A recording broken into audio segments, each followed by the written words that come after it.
What's going on, everybody? It's your boy C-Zar, and we are talking about XPR Network today. Hit that like button, you guys. Subscribe if you want to see more content like this, and let's get into it. It is the 10th day of August, and here we are at about $0.076 right now with 8 hours, 22 minutes in the day left. Shout out to Michelle for the request, by the way. Thank you, Michelle. Here we are. Moving up, you guys. Looking great. Looking really good, XPR. You moved up a lot since your low here on June 22nd. Let's see. Overall, you moved up 224%. You're up right now just over 200%. Looking like you might find some resistance here. You're not showing any signs of weakness, though, man. I think you look great. I want to look at this on something with some volume on it. Is that okay with you guys? Let's look at it on KuCoin. KuCoin probably has the most volume. Yeah, you're getting some volume, but not a whole lot of volume today. So yeah, you probably do come back a little bit, and that's fine. Just because you're stopping here does not mean that the move is stopping overall, right? You'll probably find resistance where you found resistance before, and instead of rejecting down in a fantastic fashion, you will consolidate, showing different behavior, which implicates different results. You'll probably move to the upside, right? So, expecting good things to come and to continue to come for XPR here. Looking at this on the 1 hour time frame. If I have to clear out my throat, don't mind me. There's actually not as much smoke in the air today. I've been blaming it on that for the past week, but I don't know. I might not have anything to blame it on now, so it's just me, man. Finding support in the oversold zone, great look, actually. Finding support on the RSI right here, actually, that's a great look. Maybe you aren't moving down, man. Maybe that's a farce. You're going to move up. I don't know.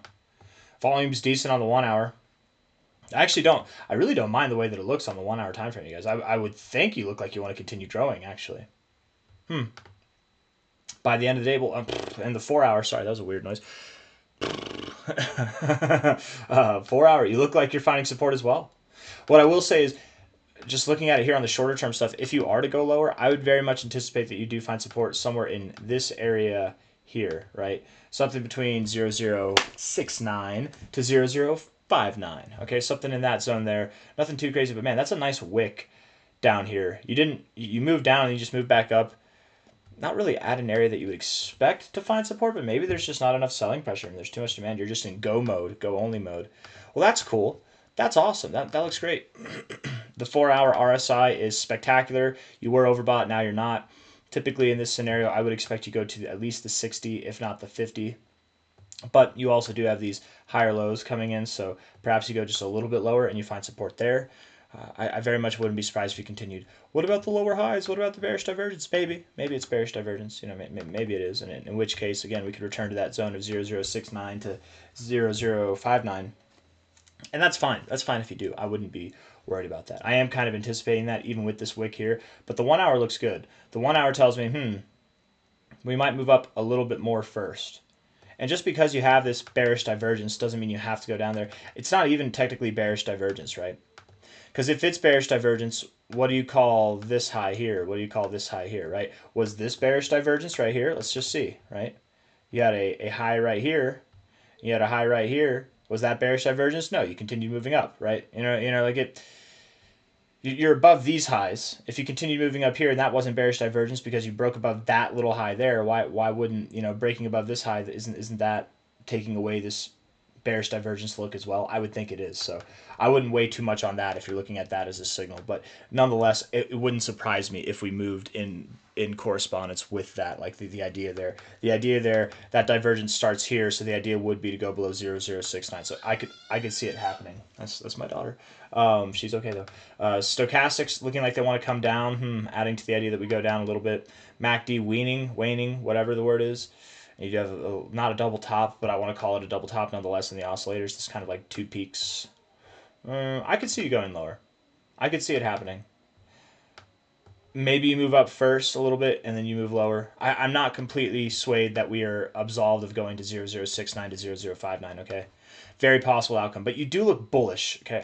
I would not be surprised in the least if you just said, screw that noise, and you continued running, man. You really could. You're about to see new cycle highs. Not new all-time highs, but new highs for the cycle. So again, you're at a point where you really could continue to go.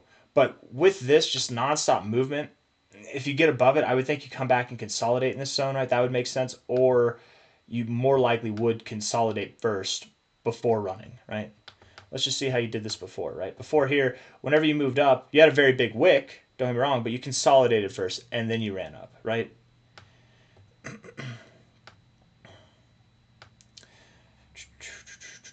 let me think. Here, if we're thinking in reverse terms, like to the downside, you did the what would be the higher high aspect now, but instead it's the lower low. You broke through it one fell swoop, but you didn't just keep going through, right, with this low. You consolidated first, and then you went lower. So same kind of concept here.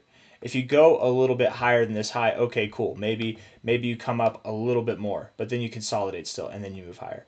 Or if not, maybe perhaps what you'll do instead is you will consolidate a little bit first regardless and then continue higher. But ultimately, higher is the goal in mind here. We are including this in the fibs because, I mean, you do look like you're respecting this as a Fibonacci retracement, honestly. So with that, high to low, the first target would be 1.2 cents to 2 cents itself, something in this zone between the 1272 to the 1618. That's what I would expect. That's your next stopping point. I don't think if you moved up immediately from here, I don't think you'd go up that high. I think you'd move up a little bit, maybe just below 1 cent, and then consolidate and then continue to run. But I highly doubt that you stop at 1.2 cents. I would think that you go all the way up to 2 cents or more. 165% growth or more, genuinely. That would be my expectation. I don't really have anything else I don't want to say, guys. And I mean, ultimately, of course, I believe that you are going to go higher. And we have thrown in the notion that I do believe not only will you break above 3 cents inevitably by the end of August or September, but I very much actually am under the belief now that we will go above 5 cents. Maybe even pressing the barrier of that 6 cent area. However, I doubt we break above 6 cents. That's just my opinion. I don't have anything else for you guys. I hope you enjoyed the video. If you did, hit the like button, subscribe. Take care of yourselves. Bye-bye.